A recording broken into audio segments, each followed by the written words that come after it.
Hi, gym and studio owners. Eric Killian here from the Fitness CPA. Today we're going to be talking about why you qualify for the Employee Retention Credit, which is worth tens of thousands of dollars. Let's jump right in.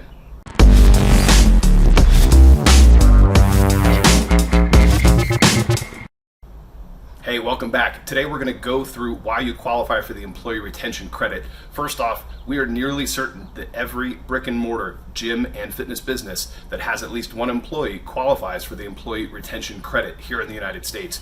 Go to thefitnesscpa.com/ERC, like Employee Retention Credit, to see if you qualify. We've got a 60-second quiz that's going to let you know if you qualify for the credit. Second, if you need help with the calculation for the credit, we're going to do that for free at no cost to you, because we know we can get back more than anyone else on this credit due to our strategies and way that we maximize and consult on the credit. Go to get your free calculation, go to thefitnesscpa.com/ERC in order to click the link and give us a little bit of information that we need in order to calculate the credit for you. So why do you qualify? Why do most brick and mortar gyms that have employees qualify? Well, first off, let's talk about a few of the restrictions. First off, you have to have been established by February 15th of 2020. So if your business was established after February 15th of 2020, you're not eligible for the Employee Retention Credit for 2020 and the first two quarters of 2021. There's a small stipulation to qualify on Q3 and Q4 of 2021, but that's for another time. The second requirement, or second reason that we believe that most businesses will qualify, is if you have at least one employee, and that employee can actually be an owner. So good luck there. There's a lot of opportunity to have owner pay qualify for this Employee Retention Credit, but you need the right consulting and the right planning in order to maximize that credit for each owner in the business that does take a wage. The third stipulation in order to take the Employee Retention Credit is that you have to have less than 500 employees. That's usually true for a lot of our fitness businesses here in the United States, and so having less than 500 employees is one stipulation that, again, really easy to hit. So as we get into how the calculation actually happens, we look at the criteria under which a gym, or any business for that matter, can qualify, and it's based on restrictions or revenue reductions.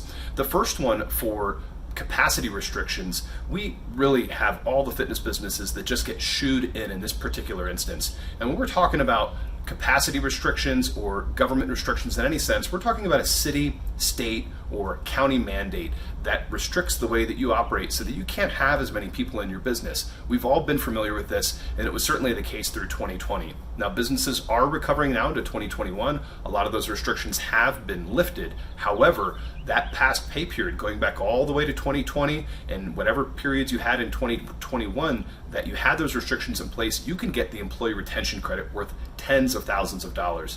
When we're talking about a capacity restriction, it's a partial shutdown, a full shutdown, or even a social distancing requirement that made you have less people in your gym. We think about group-based fitness as being the one that qualifies the most in that social distancing requirement. So if you have normally 50 people in a classroom, social distancing meant you can have 20, well then that means that you're going to qualify for the Employee Retention Credit for any period of time where that social distancing requirement was in place.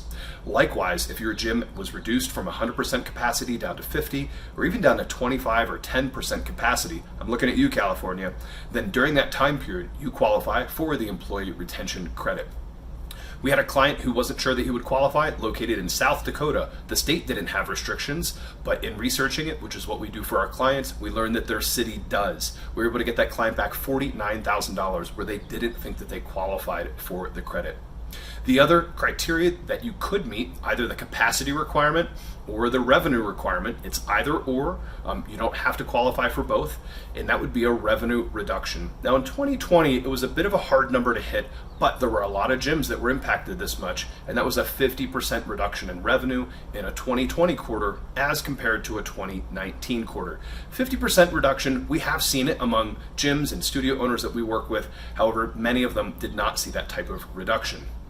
Now, once you hit that 50% reduction, you qualified through the rest of the year automatically until you got back up to 80% of your prior revenues. So for most people that qualified, that took them through the end of 2020 and even into 2021, because in 2021, the revenue requirement changed and it's a lot easier to make. It's only a 20% reduction in revenues. So if your 2019 revenues in Q1 were $100,000, that means anything less than $80,000 of revenues in Q1 of 2021 means that you're eligible for the credit. And this holds true for the second quarter, the third quarter, and the fourth quarter of 2021. Now, a lot of businesses are recovering, so there's a planning opportunity here to really control your revenues and see if you're on the borderline that you do want to stay under that 80% of the 2019 quarter revenue.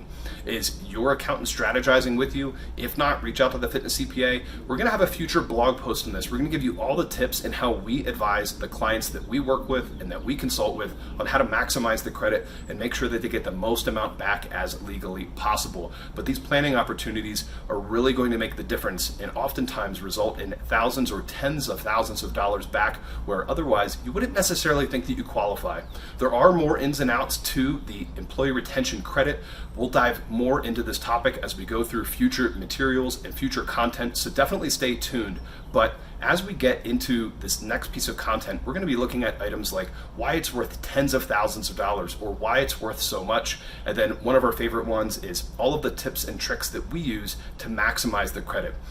Check back in for more details. And until then, we hope you found this content profitable, helpful, and something that's going to spur your business to recover in 2021. Take care.